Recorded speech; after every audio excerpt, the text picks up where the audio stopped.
প্রিয় শিক্ষার্থীবৃন্দ, আমি মোহাম্মদ আসিফ ইসলাম, প্রভাষক অর্থনীতি, কুষ্টিয়া সরকারি কলেজ।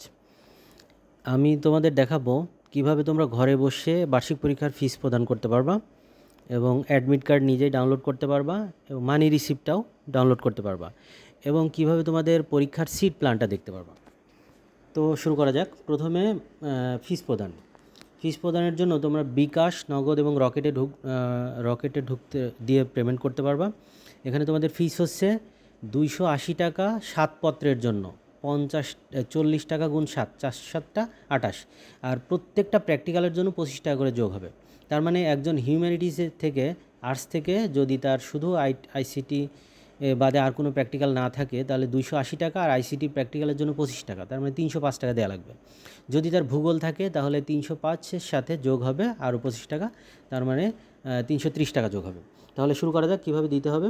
প্রথমে বিকাশে লগ ইন করে এডুকেশন ফিসে যাওয়ার পরে এখানে দেখো কুষ্টিয়া গভর্নমেন্ট কলেজ দেয়াই আছে উপরে, কিন্তু এইটাতে ক্লিক করা যাবে না। প্রথমে এই enter institution name or type, এখানে তুমি KUSH লিখলেই কুষ্টিয়া গভর্নমেন্ট কলেজ চলে আসবে। আগেরটাই যদি টাচ করো তাহলে তোমার টিউটোরিয়ালের বিল পে হওয়ার সম্ভাবনা আছে। এই জন্য তুমি এখানে ক্লিক করবা, দেখবা যে এখানে অনেকের এপ্রিল 24 দেওয়া আছে। এপ্রিল 24-এর জায়গায় মে 24-এ ক্লিক করতে হবে, নাহলে কিন্তু তোমার এটা হবে না। এইবার তুমি তোমার রোল নম্বর দিবা। ইন্টার স্টুডেন্ট আইডি 120, আমি সায়েন্সের প্রথম রোলটা নিলাম, 232 40 10,001। প্রথম রোলটা যখন তুমি ক্লিক করবা তখন দেখো তোমার এই যে ফিস চলে আসছে। এই যে এই স্টুডেন্টের 405 টাকা দিতে হবে, তার মানে তার মোট 5টা প্র্যাকটিক্যাল আছে, 5 25 সঙ্গে 125। এখন ট্যাপ টু কন্টিনিউ দিলেই, এখানে পিন দিলে দেখো তোমার এই যে 405 টাকা পেমেন্ট হয়ে যাবে। এভাবে তুমি তোমার বিলটা ঘরে বসে পে করে দিতে পারবা। এখন দেখো বিল প্রদান হয়ে গেলে তুমি তোমার অ্যাডমিট কার্ডটা ডাউনলোড করবা। সেক্ষেত্রে তোমাকে যেতে হবে এই অ্যাড্রেসে। দেখো উপরে অ্যাড্রেসটা দেখা যাচ্ছে, KUSHTIAGOVCOLLEG.eShikkhabidi.com। এইটুকু, এই মেইন লেখা আছে, ওইটা দরকার নাই। তাহলে এখানে এই ওয়েবসাইটে গেলেই তুমি এরকম একটা ইন্টারফেস পাবা। এখানে ইউজার নেম হবে KGC স্টুডেন্ট, পাসওয়ার্ডও হবে KGC স্টুডেন্ট। এখানে দেওয়ার পর দেখো এইটা তোমার প্যানেল, এটা যে কেউ এখানে ঢুকতে পারবে। আজকে আমরা অ্যাডমিট কার্ড পাবলিশ করেছি, এরপর থেকে তোমরা টাকা জমা দিতে পারছো। দেখো অ্যাডমিট কার্ডে ক্লিক করবা। অ্যাডমিট কার্ডে ক্লিক করার পরে আমি ওই যে রোলটা দিলাম ওই রোলটাই দেখি, অথবা 120 232 40 আর্টসের আমি প্রথম রোলটা নিলাম। এখানে ক্লিক করলেই দেখো তোমার অ্যাডমিট কার্ডটা শো করছে।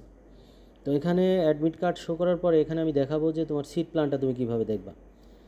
তো দেখো এই যে এই স্টুডেন্টের এক্সাম হল, এই রুম নাম্বার হচ্ছে 5331 নম্বর রুমে এ পরীক্ষা দেবে। ঠিক আছে, এইটাই ওর সিট প্ল্যান। মানে ও 5301 নম্বর রুমে পরীক্ষা দেবে, কিন্তু শর্ত থাকে একটা, সেটা হচ্ছে নিচে দেখো এখানে সবগুলো সাবজেক্টের নাম চলে আসছে, ওর কী কী সাবজেক্ট আছে। এখানে দেখো শুধুমাত্র লজিক এখানে শুধু ফার্স্ট পেপার দেওয়া হয়েছে, কারণ 2টা পেপার মিলে একটা পেপার পরীক্ষা হচ্ছে। দেখো লজিকের দিন তার হল রুম হবে 5301 নম্বর রুম, তার মানে ওর সব পরীক্ষাই হবে 5301, লজিকেও 5301। এটি স্পেশালি অ্যালোকেট করা হয়েছে ওর জন্য। ওর তো মিলে গেছে, কিন্তু অন্যান্য জনের এমন নাও হতে পারে। অন্যান্য জনের দেখা যাচ্ছে যে রুম 5302 ছিল, কিন্তু লজিক যদি থাকে তার লজিক পরীক্ষা 5301 থাকবে। তার মানে আমি বলতে চাচ্ছি নিচের এই যে সাবজেক্টগুলো লিস্ট দেওয়া আছে, এর পাশে যদি কোনো রুম দেওয়া থাকে তাহলে ওই পরীক্ষার দিন তার পরীক্ষা ওই জায়গায় হবে। এই যে তারিখ দেওয়া আছে, সাবজেক্টের নাম দেওয়া আছে। এইভাবে তুমি তোমার সিট প্ল্যানটা জেনে যেতে পারবা। যদিও আমরা সিট প্ল্যান টাঙাই দিব, তারপরে তুমি তোমার অ্যাডমিট কার্ডেই তুমি দেখতে পারবে যে তোমার সিট কোথায় পড়েছে। এবার তোমাকে এর সাথে অবশ্যই তোমার টাকা জমা দেওয়ার রিসিপ্টটা সাথে আনতে হবে, না হলে কিন্তু স্যাররা তোমাকে হল থেকে বের করে দেবে। তাহলে তোমাকে এই যে রিসিপ্ট প্রিন্ট, এখানে যেতে হবে। এখানে যাওয়ার পরে তুমি তোমার রোলটা দিবা, 120 232 40। আমি আর্টসের প্রথম রোলটা নিলাম। এই দেখো এ কিন্তু টাকাটা পেমেন্ট করে নাই। এখানে দেখাচ্ছে এর পেমেন্ট হচ্ছে মিসেলেনিয়াস ফিস, মানে ও হচ্ছে ইয়ার ফি পেমেন্ট করেছে, কিসের, ওই তোমার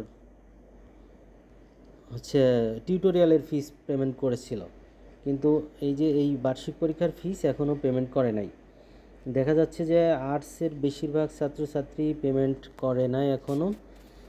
এখানে যদি আমি 3000 1000 দিই তাহলে সায়েন্সের লিস্ট পাবো, সায়েন্সের ছাত্রছাত্রী একটু অ্যাক্টিভ থাকে বেশি, এও পেমেন্ট করে নাই।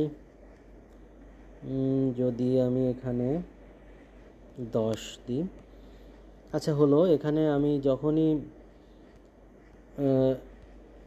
যখনই তুমি টাকা প্রদান করে ফেলবা তখন এখানে তোমার শো পেমেন্ট লিস্ট দিলে এখানে তোমার টাকা জমার ইয়েটা দেখাবে। এই যে এখানে তোমরা টিউটোরিয়ালের টাকাটা জমা দিছো সেই ইয়েটা দেখাচ্ছে, সেই রিসিপ্টটা দেখাচ্ছে।